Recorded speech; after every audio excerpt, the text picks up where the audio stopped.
आज का जो हमारा टॉपिक है वो है एसी के इस्तेमालात और उसके कुछ नुकसानात, ठीक है?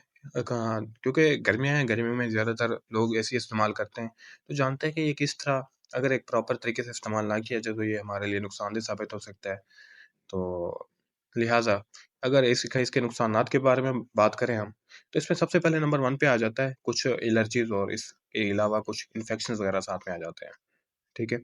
इस इन्फेक्शंस में होता क्या है? ऐसा होता क्यों है? और ऐसा इसलिए होता है कि जब एसी वगैरह के अंदर कोई धूल-मिट्टी, कोई डस्ट वगैरह, कोई पार्टिकल्स वगैरह जमा होना शुरू हो जाते हैं। कहाँ जो कि इसके जो फ़िल्टर वगैरह उसको बंद कर देते हैं।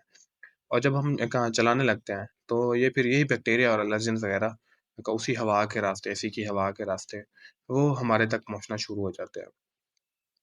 इसे एक इसा इसकी हवा के अंदर जो बैक्टीरिया वगैरह मौजूद होते हैं, वो हमारी बॉडी में जाके ना इन्फेक्शन वगैरह पैदा कर देते हैं और कुछ एलर्जीज़ वगैरह पैदा कर देते हैं, जिससे हमारी तबीयत वगैरह अमूमन बिगड़ जाती है। लिहाज़ा एक इससे बचने का तरीका क्या है? इससे बचने का तरीका ये है, जैसे आपको मालूम हो या आपको फ़ील हो कि एक मिट्टी की सी स्मेल आ रही है एसी में से या कुछ इस तरह की स्मेल आ रही है, तो समझ जाएँ कि एसी के अंदर जो गंदगी वगैरह, मिट्टी वगैरह वो जमा हो चुकी है, तो उसे साफ़ करने की ज़रूरत है और उसे फ़ौरन निकालें बाहर और उसको साथ में टाइम पे साफ़ करें। इसके अलावा नंबर 2 पे आ जाता है ड्राइनेस। अमूमन ये होता है कि गर्मियों में आप जो कमरे में आपको कोई भी मतलब ना कोई मशरूब वगैरह, कोई कोल्ड ड्रिंक्स वगैरह रखी होती है, उनके ऊपर ना छोटे-छोटे पानी के ना ड्रॉपलेट्स वगैरह आपको नज़र आते हैं। ये दरअसल कंडेंसेशन का जो प्रोसेस होता है, हवा में प पानी का बुखारात, वो दरअसल यहाँ पे जमा होना शुरू हो जाते हैं। इसी तरह एसी के अंदर भी ऐसा होता है। एसी भी इसी असूल पे काम कर रहा होता है कंडेंसेशन के ऊपर, जो हवा के ज़रिए पानी की नमी को ले लेता है अंदर ही, खींच लेता है और फिर ठंडी हवा ख़ारिज करता रहता है।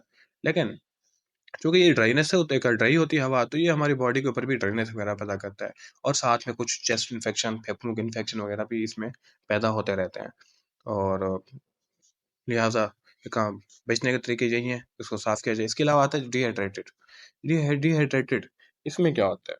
जब हम एसी चलाते हैं गर्मियों में और पानी वग़ैरह समटाइम ये होता है एसी के ऊपर जो बैठे होते हैं, उनको प्यास वग़ैरह भी कम लग रही होती है ठंड की वज़ह से। तो ऊपर से जो एसी है वो उसे का कंडेंसेशन का जो प्रोसेस है उसके ज़रिए वो सारा खींच रहा होता है पानी वगैरह, तो ड्राई हवा पैदा हो रही होती है, ड्राइनेस वगैरह।